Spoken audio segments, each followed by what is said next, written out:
It's September 6th here in Seoul, and I'm Kim Dami. We begin with these stories making the headlines at this hour, starting with ASEAN Indonesia 2023 in Jakarta. President Yoon Suk-yeol's multilateral diplomacy is set to roll out in full swing at the South Korea ASEAN Summit and ASEAN +3 meetings with Japan and China today.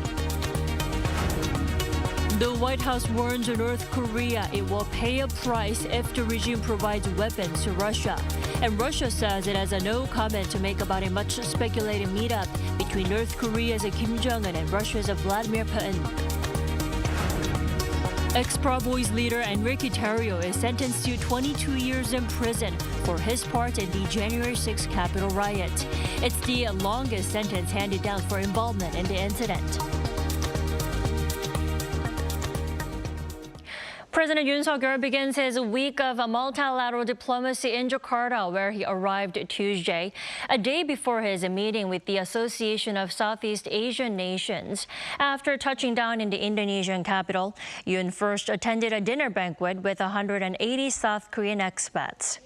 Describing Indonesia as a key partner in Seoul's Korea-ASEAN Solidarity Initiative, which he introduced last year, Yoon said bilateral ties have developed rapidly in various fields, with trade hitting some $26 billion last year, a jump from less than $200 million when relations were first forged.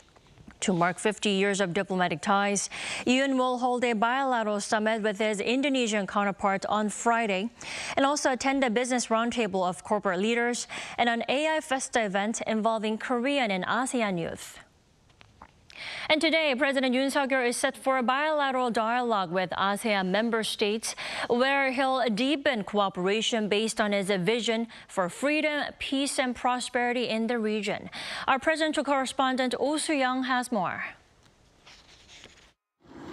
President Yoon Suk-yeol will seek deeper engagement with the Association of Southeast Asian Nations, in line with the United States and Japan, fulfilling the pledges made at the Camp David trilateral meeting last month. That's according to Yoon's senior press secretary Kim Jong-un ahead of the South Korean leaders' two-way summit with ASEAN on Wednesday. Attending the annual summit for the second consecutive year, Yoon will work on putting his Korea-ASEAN Solidarity Initiative into action, which pursues freedom, peace and prosperity in the region. The meeting in Jakarta marks the first multilateral conference Yoon attends after the Camp David summit last month, where the leader agreed with his US and Japanese counterparts to coordinate their engagement with ASEAN and other Indo-Pacific players. This means that the Camp David trilateral cooperation system will demonstrate joint leadership and make a responsible contribution to creating a rules-based order in the Indo-Pacific region. We believe that forming norms on ASEAN, which is the center of the region, will expand the scope of trade and provide a foundation for growth. The top office says Yoon will focus on measures related to cyber, maritime security and digital innovation in particular, as they review the status of their bilateral relationship. Yoon on Wednesday will further discuss regional issues as part of the ASEAN +3 dialogue, joined by Japanese Prime Minister Fumio Kishida and Chinese Premier Li Qiang. As the rotating chair of the +3 countries, the South Korean leader will focus on revitalizing cooperation across the northern and southern blocs of East Asian countries. Also, as countries in the region look to de-risk from the implications of geopolitical rivalry and China's slowing economy, Yoon will strengthen economic linkages with ASEAN, Korea's second-largest export market. As we strengthen supply chain cooperation in high-tech industries with Indonesia and the Philippines, with whom our electric vehicle and battery supply chains are closely linked, we'll also discuss supply chain cooperation measures under the Indo-Pacific Economic Framework. The President will also announce a plan to strengthen support to build ASEAN's digital capacity and hold an event to meet with Korean and ASEAN's youth, the digital generation. While Korea's exports to China contracted by over 4% last year, exports to ASEAN grew some 14.8%, with the trade volume hitting $207.5 billion, a record high for the second straight year. The Asia-Pacific region accounts for more than 60% of the world's population and gross domestic product. To unlock this potential and engage more deeply across the broader spectrum of issue areas, President Yoon aims to level up bilateral ties with ASEAN to a comprehensive strategic partnership in 2024, upon the 35th anniversary of dialogue relations. Oh Soo-young, Arirang News, Jakarta. So President Yoon Suk-yeol and the leaders of the Association of Southeast Asian Nations have all made it to Jakarta for the annual event. Let's talk more about this year's edition with Professor Han Chattel this morning. Thanks for joining us. Hi, Dami. Thank you for having me. All right. As our Oh Soo-young just reported, the international community at the ASEAN-related meetings is expected to form a collective voice on, food security and the digital economy. But what other topics do you think will be, hot potatoes this year? Oh, I think there are plenty, Dami. One for sure will involve China, as China has been essentially redrawing the map of the South China Sea region and getting much more assertive, especially with some of its neighbors, in particular the Philippines. That will certainly come up here. Also, one of their own members, Myanmar, has had increasing civil strife over the past couple of years as that country's returned to a military government. You could say Myanmar is almost becoming a kind of rogue member of sort within ASEAN. So that presents an internal problem for the organization as well as the wider region. And then there's Ukraine. Russian Foreign Minister Sergei Lavrov is attending this meeting, and I've read reports that he and U.S. Vice President Kamala Harris, who's also attending, that the two of them will be participants on a roundtable. I don't know if the details of that roundtable will be released or if it will somehow be made public, but I'd love to see what they're going to discuss and what some of their colleagues might be discussing about Ukraine. So again, some of these issues are bigger global problems, not just problems in the region, but the agenda here is quite significant and the issues are daunting. Right. You've just laid out a regional security and global issues from Myanmar to Ukraine. Now, when talking about these issues, North Korea will no doubt be one of the top agenda items. Will President Yoon Suk-yeol, do you think, be able to gain strong international support against North Korea's nuclear and missile threats, in general? I think, Dami, in terms of gaining basic moral support, he certainly will. The ASEAN countries don't like to see North Korea flexing its muscles either with brandishing nuclear weapons or actually testing missiles, and the country's been doing both of late. Just over the weekend, we had that simulated nuclear attack that it staged. North Korea seems quite keen to remind the world that they are still out there, so it wouldn't be surprising to see ASEAN add in any kind of statement that they release some language about peace and security, perhaps singling out North Korea. So I'm not sure that the North Korea issue will be as big as the other topics we just mentioned a moment ago, but I think it certainly will be very much in their field of vision for this summit. Right. Professor Hans, but nothing has been decided regarding a possible meetup between President Yoon and Chinese Premier Li Chang. Now, if a sit-down does take place, how likely is it that the talks will actually encourage China to actually play a constructive role, in stopping North Korea from opposing military threats and provocations? Well, in principle, Dami, I would hope that China would make some stronger statements and perhaps come up with some additional steps it would do to try to ease missile testing and so forth from North Korea. But at the same time, right now, China is none too pleased that South Korea, under the Yoon administration, has been moving more closely in the direction of the United States and more closely in the direction of Japan. We've seen all the summit diplomacy several times over the past year. And of course, this was one of President Yoon's campaign promises when he ran for office as well, that he would take Korea closer to, in a sense, the alliance of democracies globally. So right now, China, I think, feels a bit left out in the cold in some respects by the Korean government. It's a difficult balancing act, and I would think that China will make its sentiments in this regard fairly clear if the two of them meet, and perhaps remain somewhat non-committal as a result, but we shall see. Right, China is definitely walking on eggshells at the moment. Now, in addition to Chinese President Xi Jinping not attending the summit, U.S. President Joe Biden is also skipping this year's ASEAN-related meetings. Now, why do you think the reason is? Because there are reports questioning the importance of this annual event. Yeah, the leaders of ASEAN have made it very clear that they're not pleased to see Biden missing the summit. Their noses are out of joint, you could say. Yet the U.S. and the Biden administration in particular has made it very clear that they are not in any way downgrading or devaluing their involvement with ASEAN. And in fact, there has been a tremendous amount of summit diplomacy involving Southeast Asia with the U.S. over the years. I think perhaps their noses are out of joint, partly because I believe President Biden will be attending the G20 summit in just a few days in India. So they're thinking, why couldn't the president have come here sooner?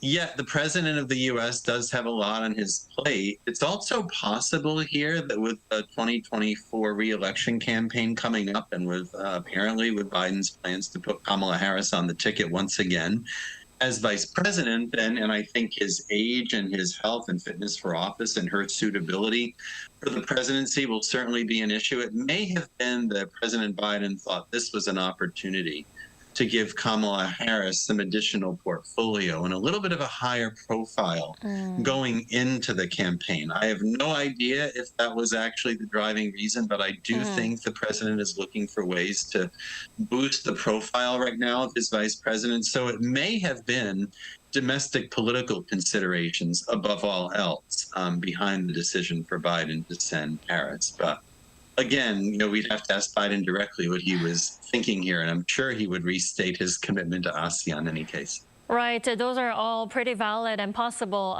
speculations. Now, in the meantime, the Japanese Prime Minister Fumio Kishida has made it to Jakarta. Now, he is expected to once again convince the international community of the safety of its release of Fukushima wastewater. Now, how do you think that will go, especially when persuading China?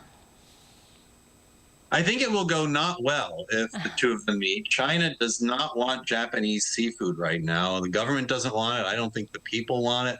A lot of other people don't want it either. I don't particularly want Japanese seafood right now. And unfortunately, Japan looks ridiculous trying to build confidence in the seafood industry in that affected region, in some ways, for the entire country. So it's a hard position that Japan is in. Perhaps the water disposal that's ongoing there now does meet international standards when it comes to nuclear safety, but it certainly looks terrible, I think. And the whole incident with Fukushima, of course, a decade ago was just very unfortunate, and it's very hard for Japan to climb out of that. I'm not really sure what China could do at this moment that would, give Japan an opportunity to save face on the issue. And again, just as China's not too happy with Korea, it's not too happy with Japan either. But on the other hand, as Winston Churchill once said, jaw is better than war. It's good that we have these forums such as ASEAN, if nothing else, for these leaders to attend and air their differences. So in that sense, insofar as China,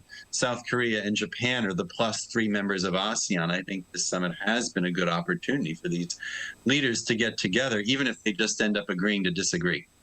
Right. Thanks so much for your insight this morning, Professor Hans. You have a good one. Thank you for having me, Tommy. Take care.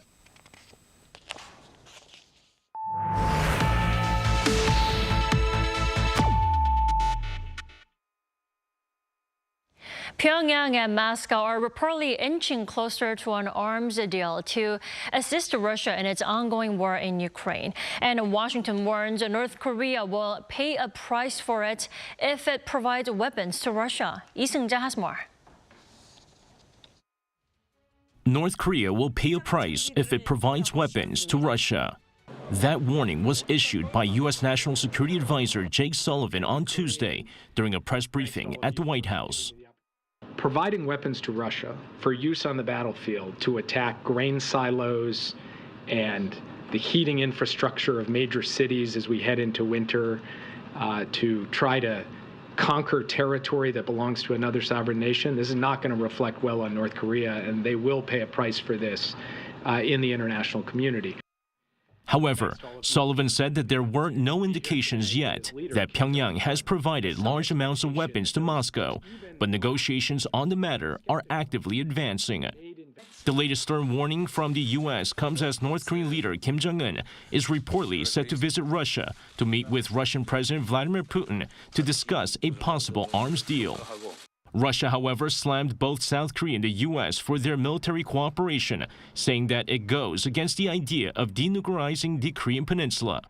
Earlier this month, during the first session of the Preparatory Committee for the 2026 Review Conference of the Parties to the Treaty on the Non-Proliferation of Nuclear Weapons, a Russian representative criticized the fact that many countries have punished North Korea for violating the NPT, while the UN Security Council adopted several resolutions on the denuclearization of the Korean peninsula.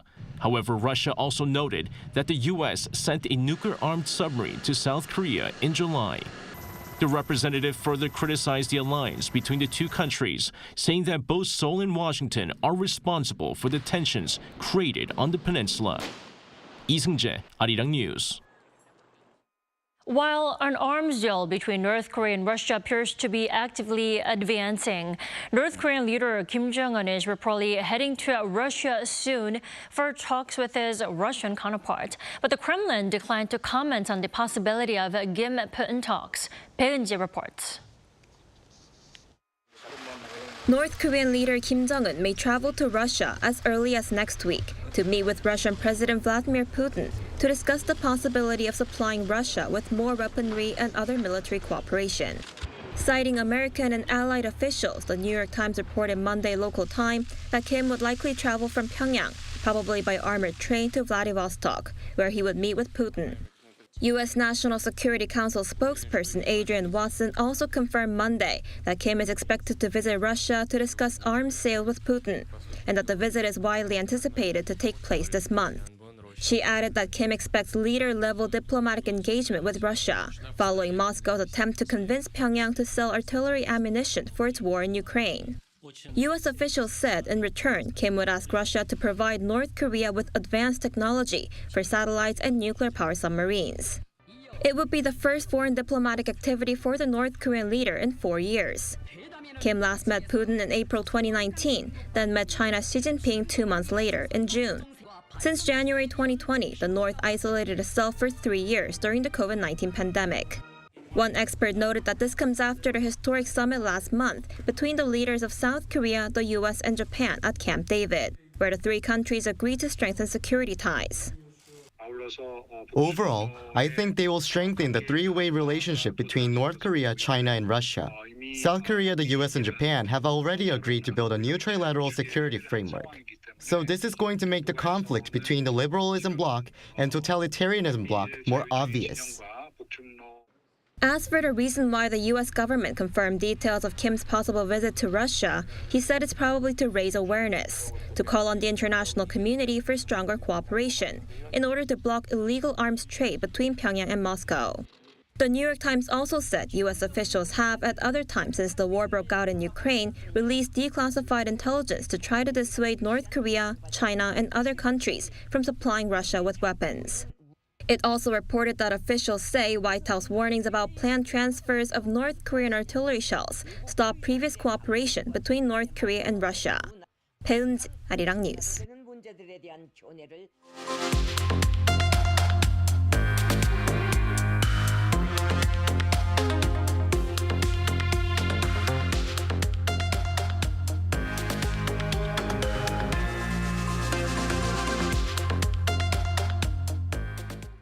For the first time, the South Korean government has acknowledged that some humidifier disinfectants can cause lung cancer. The Environment Ministry on Tuesday granted damages to the family of a non-smoking man in his 30s who died from lung cancer after using these disinfectants. The ministry says the decision was based on research done by the Korea University ASEAN Hospital last year, which provided scientific evidence that exposure to PHMG, an element used in some humidifier disinfectants, can trigger lung lung cancer. The ministry will assess the 206 remaining lung cancer patients, seeking damage relief on a case-by-case basis, considering other risk factors like smoking. This comes 12 years after lung damage among children and pregnant women who had used humidifier disinfectants was first reported in the country. It's been unusually hot at night here in South Korea, considering it's September already. The capital Seoul and Incheon saw a September tropical night from late Monday to early Tuesday, marking the first tropical night in September in 88 years. According to the Korea Meteorological Administration on Tuesday, other cities including Cheongju, Jeju City, and Yeosu also experienced a tropical night. Seoul has experienced a September tropical night 4 times since 1904, when the country began keeping official climate records. A tropical night occurs when the temperature does not fall below 25 degrees Celsius from 6 p.m. to 9 a.m. the following day.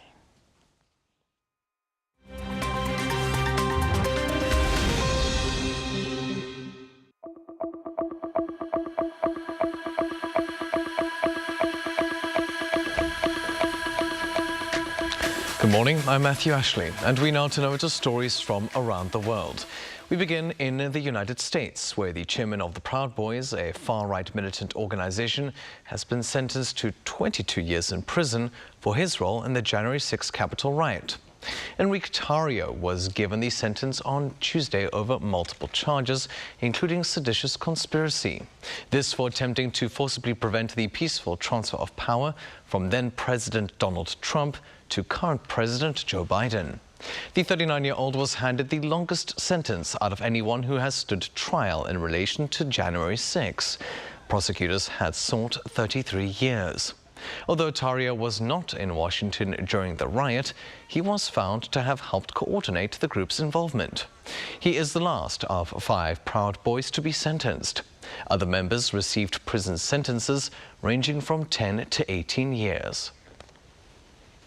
Now, Cuba says it has uncovered a human trafficking ring recruiting Cubans to fight for Russia in Ukraine. The Cuban Foreign Ministry said on Monday that the ring is operating both locally and in Russia and is trafficking Cubans to fight in the war zone with the Russian military. The ministry did not specify who is responsible, but said it is trying to dismantle the network. This comes after social media reports by Cubans in Russia's military said they were tricked into joining and were being mistreated after refusing to fight. Russian media had also previously reported that Cubans were joining the fight in Ukraine in exchange for the promise of Russian citizenship. Cuba and Russia are long-time allies, but Cuba has stressed that it is not part of the war in Ukraine. Russia has not commented. Now, the United Nations has warned that harvesting sand from the ocean floor is causing irreversible damage to marine life. It said Tuesday that sand dredging ships vacuum up some 1 million truckloads of sand a day. This also removes from the ocean the microorganisms that feed local marine life, causing major environmental damage that is difficult to recover from. The warning follows findings released by a new platform that monitors dredging activities. Marine sand is mainly used in construction as it's better suited than other types of sand. It's not heavily regulated, but some countries, including Indonesia and Thailand, have banned marine sand exports. And finally, less than 3 weeks after winning the Women's Football World Cup, Spain's head coach Jorge Vilda has been fired. Announced on Tuesday, his sacking comes amid the ongoing fallout over a kiss scandal involving the president of the Spanish Football Federation. Vilda has also faced criticism since last year, after 15 players left the team and demanded his resignation over a number of issues, including inadequate training techniques. The 42-year-old has been replaced by former player Montse Tomé, the team's first female head coach. Tomé had been part of Vilda's coaching team since 2018.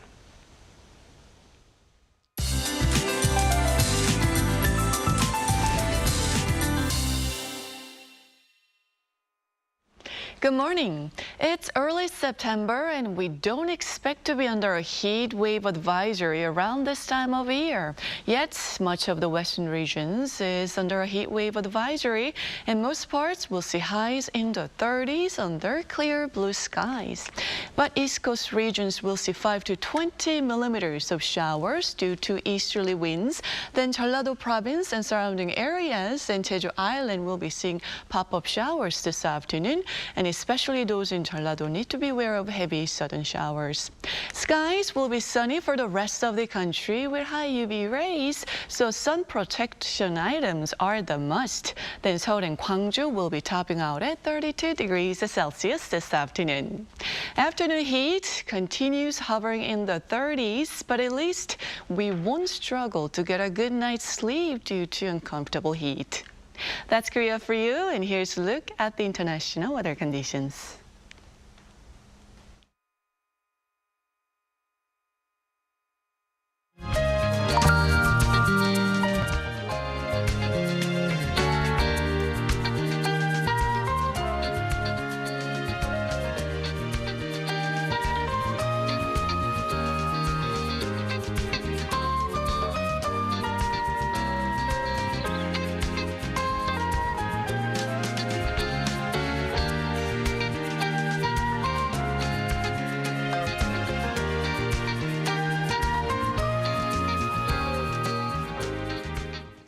We thank you for watching New Day at Arirang. We'll be back tomorrow for Thursday's edition at the same time, 9 a.m. Korea time.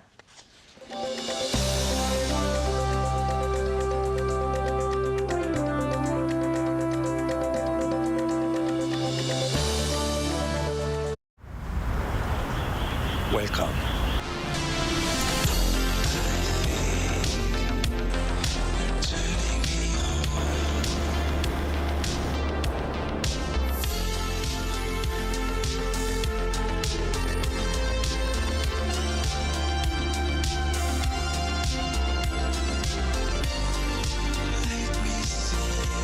(24시간) 불이 꺼지지 않는 나라.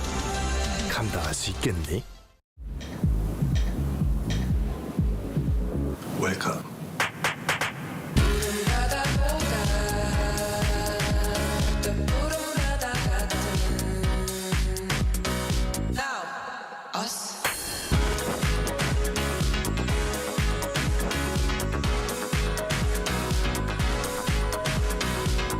엄청난 에너지를 춤으로 뿜어내는 나라.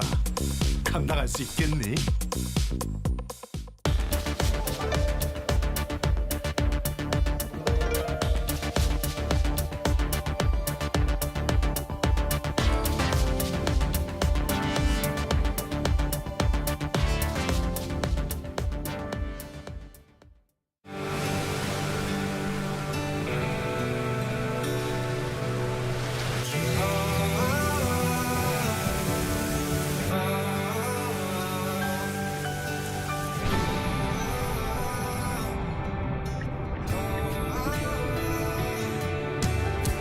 Busan, Korea is already reaching the entire world.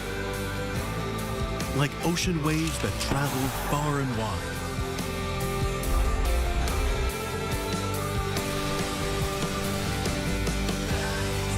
It's Busan, the perfect World Expo city.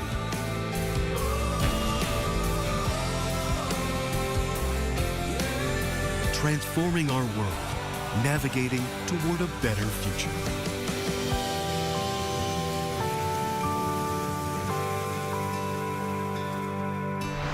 World Expo 2030, Busan, Korea.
24시간 불이 꺼지지 않는 나라.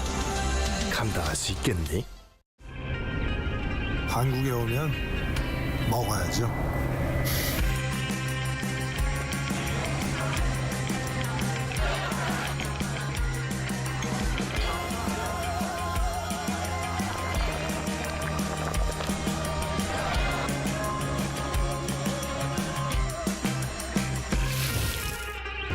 먹어도 끝이 없는 나라. 감당할 수 있겠니?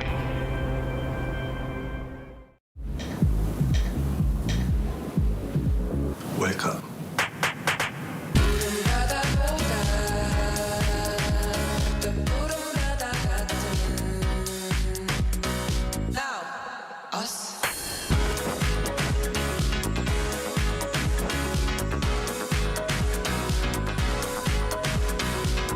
엄청난 에너지를 춤으로 뿜어내는 나라. 감당할 수 있겠니?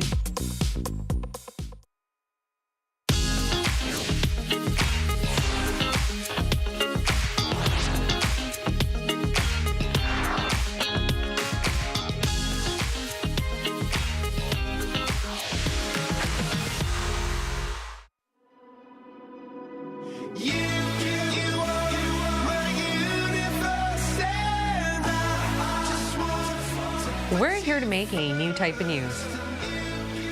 New insights, new styles, and new topics every day.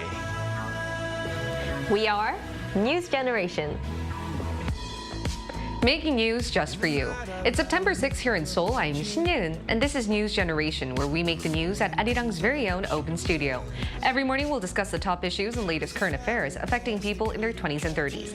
Joining me in the studio is Park Ki-hoon. Happy Wednesday. Happy Wednesday. And Nelsong. Good morning. All right. Now, both are here to speak on behalf of people in their 20s and 30s. As usual, let's start with our news feed, which covers different hashtags and news items that have been trending on social media over the past 24 hours. Now, if you're looking for a running crew, try joining the 7979 Seoul Urban Running Crew, which is open to all Seoul citizens at 7 p.m. every Thursday. It used to only be held at Gwanghwamun Square in Panpo Hangang Park, but from next Monday, the crew will include more people living in Jongno-gu, Gangso-gu, and Dobong-gu districts of Seoul. City officials are also trying to hold a pet run where you can bring your pets to run with you, and this event is scheduled for September 23rd. And you may think that not many people have phones in the secluded North Korean capital of Pyongyang, but recently, the Unification Ministry has found that 71% of Pyongyang residents do have a phone. Their evidence, though, is based on testimonies from North Korean defectors, but the amount of people with phones in other regions dropped to around 30%. The same went for food. While Pyongyang had food supplies hovering near 65%, remote regions showed a stark contrast with food supply rates hovering near 30%.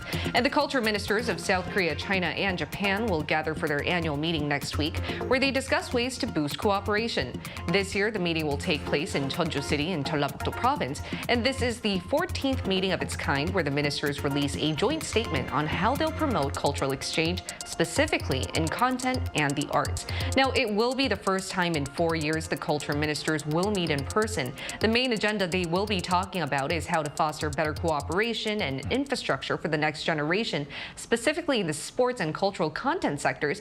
Officials will most likely talk about how the 2024 Winter Youth Olympics could kickstart better trilateral cooperation for young athletes in Korea, China, and Japan. As they've emphasized the importance of prioritizing youth and their needs, let's hear what our young panelists have to say on this issue, starting with Ki-hoon. Ki-hoon, what would you like to see being discussed next week? A lot of things, because strengthening trilateral ties through soft power seems quite positive on the surface, but however, that's not always the case, because right now, like political tensions among the three countries, it sways back and forth, and right now, especially with the release of the Fukushima wastewater, tensions between Beijing and Tokyo are being heated up more than ever, more than Korea against Japan.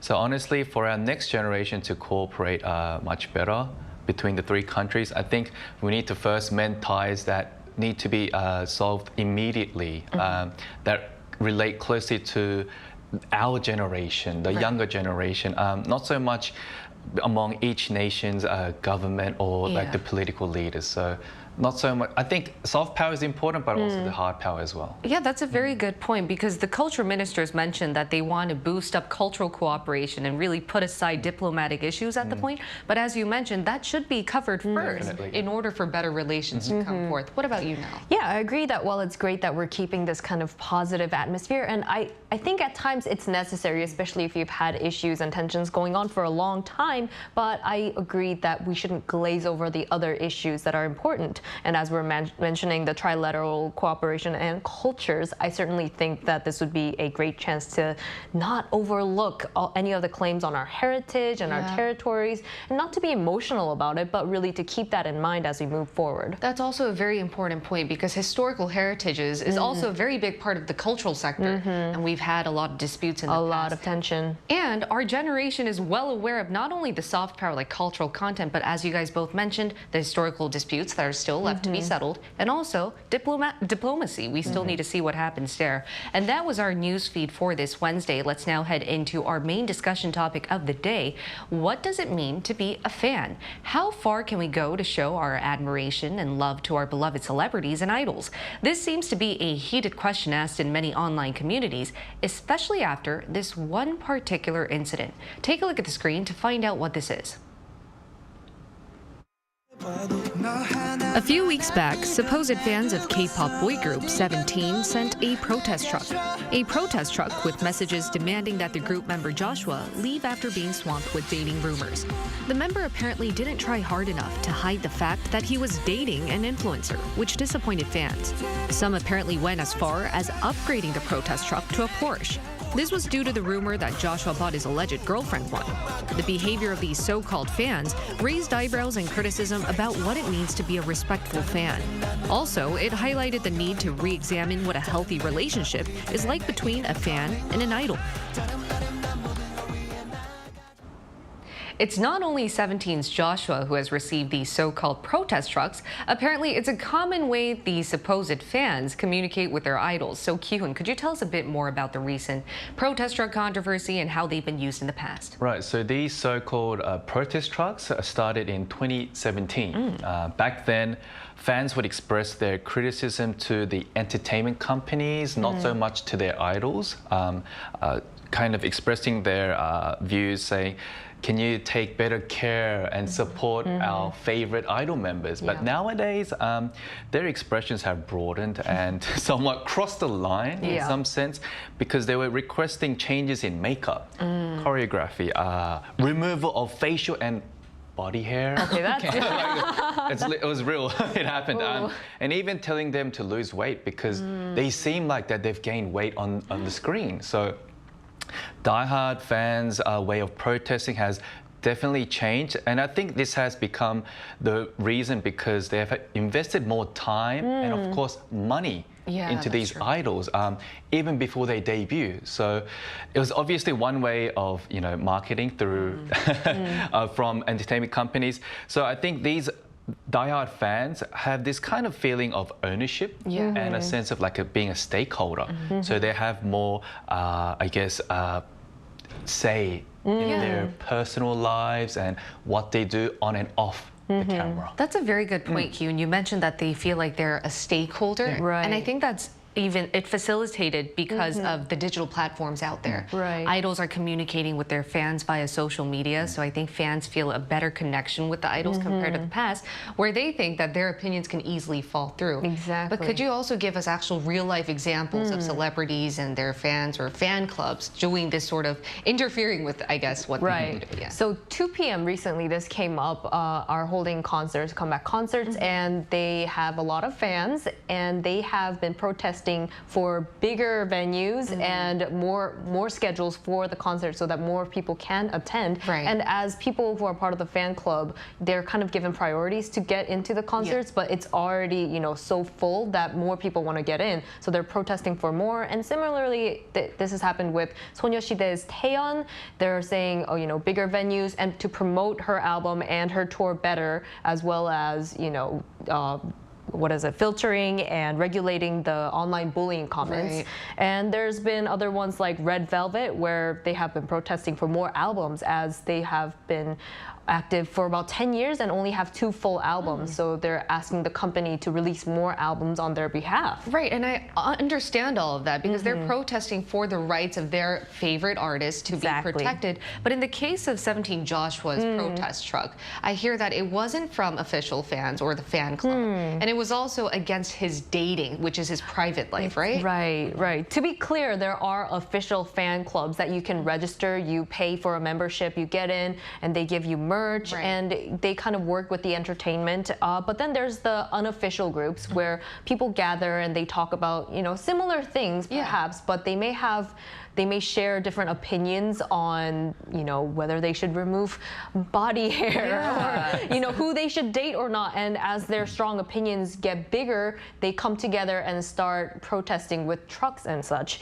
And, this is kind of new because back in the day, the first generation K-pop, they had a president of the club when you register, and they would make decisions together as a group, as fans. But nowadays, it's more free. Anybody can join online. Even if it's official or unofficial, anyone is free to join. So there's a lot of different opinions. But as some of the fans, whether official or unofficial, start to do these protests, there's a lot of strain amongst fans as well. Definitely, and though we're using the case of 17's Joshua as a good segue to talk about the fandom culture, we're not saying that the fans that actually did this was right or wrong, right? We're just saying they weren't a part of an official fan club, because that's a different issue. And also the definition of fan is very contentious in this issue. But what we can read into these protest trucks, or the way fans think that they can directly communicate with their favorite artists, is open to discussion. That's why I would like to ask you guys, how would you define the fandom culture we're seeing among the new generation here in Korea these days?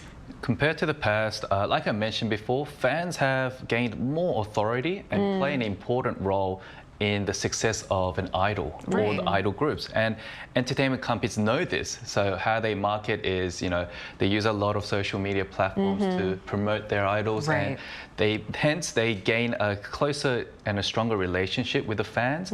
Therefore, idol fans feel that they have a much stronger relationship, so they can express their emotions a little more, whether it's disappointment, anger, or just pure, I guess, betrayal as well in some sense, because once they see them in a different relationship, they might feel a little hurt. And I think it has definitely changed from the past, because in the past, fans just viewed idols as literally idols and role models, and they would just literally just support them and just wish for their best.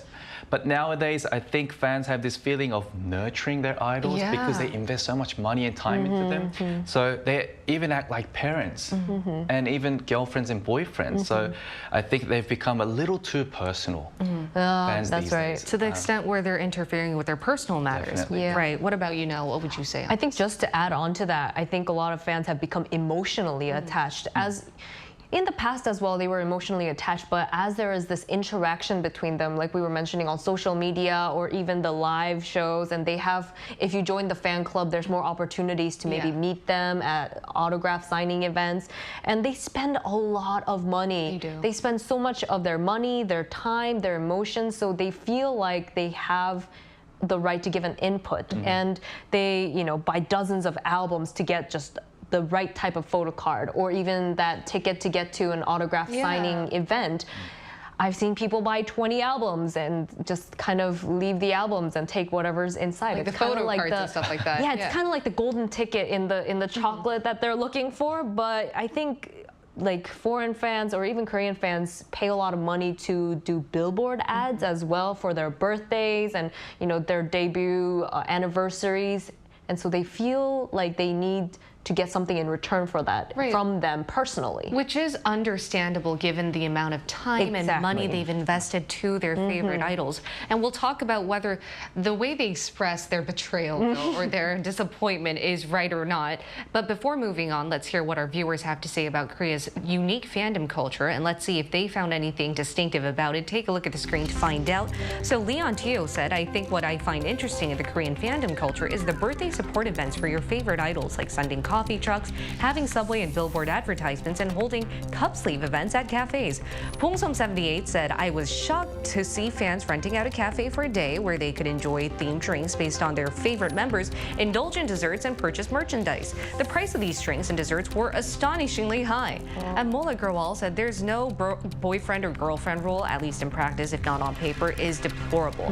Now, thank you to our viewers who shared their comments. And as we mentioned before, the recent protest trucks actually did raise questions as to what it means to be a supportive and respectful fan. In that sense, what do you guys think are the pros and cons behind Korea's heated fandom culture? You know, for an entertainer, it'll be a blessing to have super devoted fans who really support you because they're the ones who actually put you on the map. Yeah. And that's what most entertainers dream of when they debut, to become famous and popular. But however, the downside would be things can go wrong when people become a little too emotional and attached and involved in anything.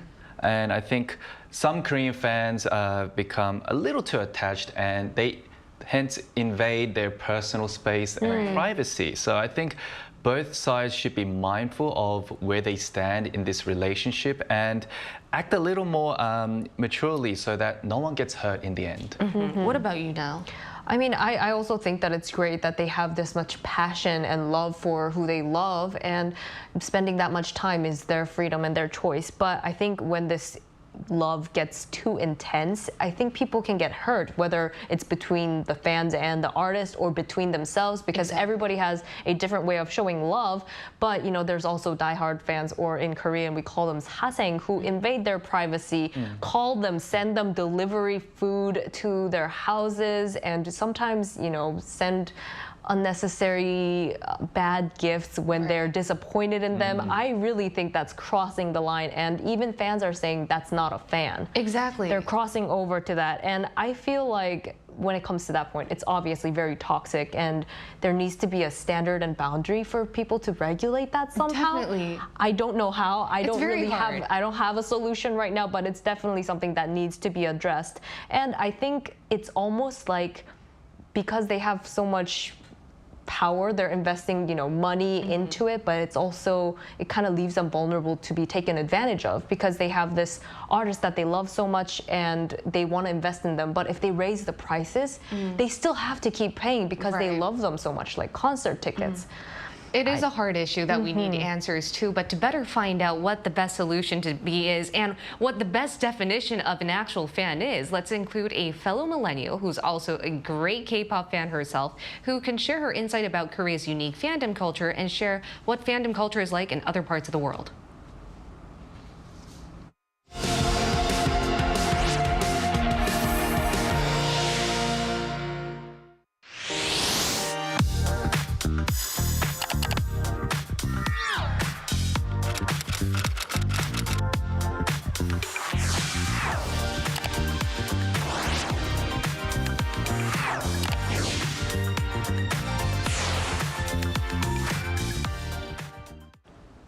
We're going to compare Korea's fandom culture to that of other parts of the world. We'll do so by including Hwang Jinhee in our talks. She's a content creator in Buenos Aires who loves K-pop and can tell us about the fandom culture is like in Argentina. Welcome back, Jinhee.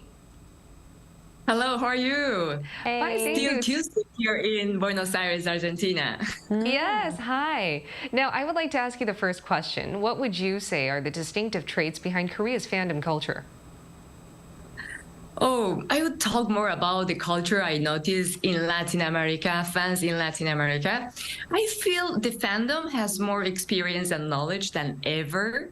Fans are very much updated with the latest news, not only about K-pop or K-drama, but about Korean society in general. I guess they have a more informed opinion about Korea, but still I feel there is a gap between reality and information. Sometimes we receive news about a fact, but that fact needs a cultural context. A particular fact can be different meanings and intentions depending on the motivation or cultural background. So I think it is important what different global media like Arirang does in order to let people know, for example, in Latin America, about Korean culture, but from inside, explaining what something means for a Korean. Okay, Jeannie, since you live in Argentina, how different is it from that of Argentina's, and what is the fandom culture like over there? Oh, well, Argentine or Latin fans in general, all full of passion and enthusiasm. And that is a real, Latin thing. Every time K-pop idols come to the region, they have a great experience and feeling fans love in the field, in concerts and fan meetings. They used to tell me that they love that. They feel, recharge of energy. And at the same time, I used to tell idols to be relaxed. Latin culture is quite open, and with some exemptions, at least the fandom in my community, they are very respectful and kind, especially towards the private lives of K-pop artists. Generally speaking, for example, when an artist dates somebody or they announce marriage, fans will celebrate that. They're pretty cool about that. These days, Latin fans are particularly excited because there are representatives from Argentina and Brazil in the latest Hive competition audition, which is called the Dream Academy. The applicant from Argentina is Celeste. Her name is Celeste. She is 19 years old, and especially, Argentine fans are really hoping she could make it to have a place in the finals. She would be the first Argentine to become a K-pop idol. It would be historic. Okay, and lastly and very briefly, what do we need to do to become a more mature K-pop or any type of fan, and how do we build a stronger, better culture for that fandom? Well, objective and neutral information is important from my perspective. The K-pop community generally has a lot of passion, as I told, and emotions going on. So I think that the people who have the responsibility and privilege of sharing information, including myself, could be a great tool to promote a healthy, tolerant, and peaceful interchange of culture. And also we could, make contributions from tiny actions in order to make social media a more tolerant and safer place, especially for young people. Yeah. All right, Ginny, thank you so much. It was a pleasure to hear from you today and hear your insights on today's topic. Thank you for having me.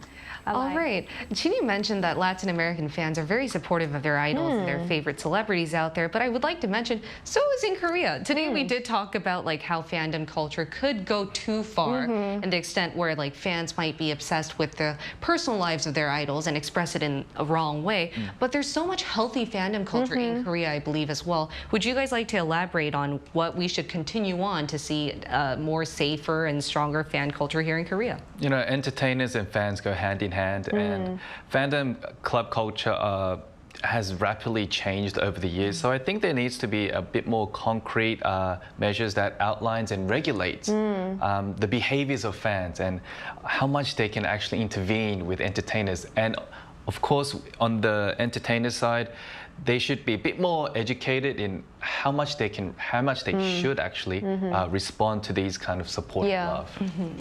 Yeah, I think, the majority of the people that are really supportive of these artists, they're doing a good job. But I think setting that atmosphere, and if somebody is going out of line, because social media is a great place to, make your voice heard, there's a lot of negativity as well. You can also battle that with positivity and for all the fans to join in to set that tone. I think that's so important. And I think we shouldn't overgeneralize.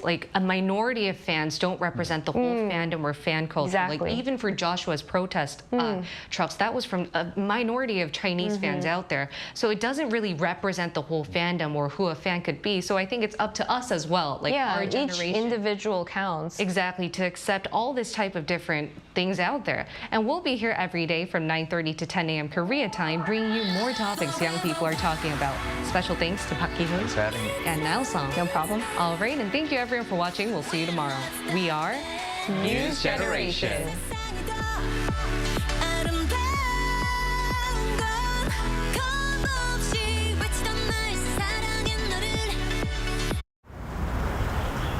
Welcome.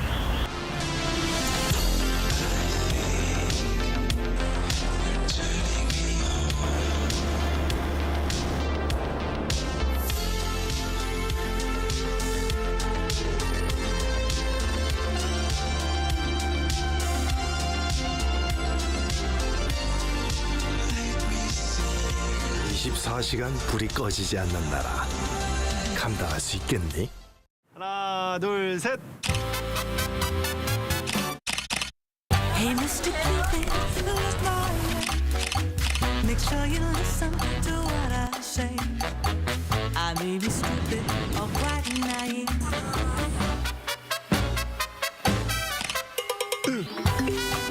끝없이 쏟아지는 포토스팟. 휴대폰 한 대로 감당할 수 있겠니? Arrow straight through my heart.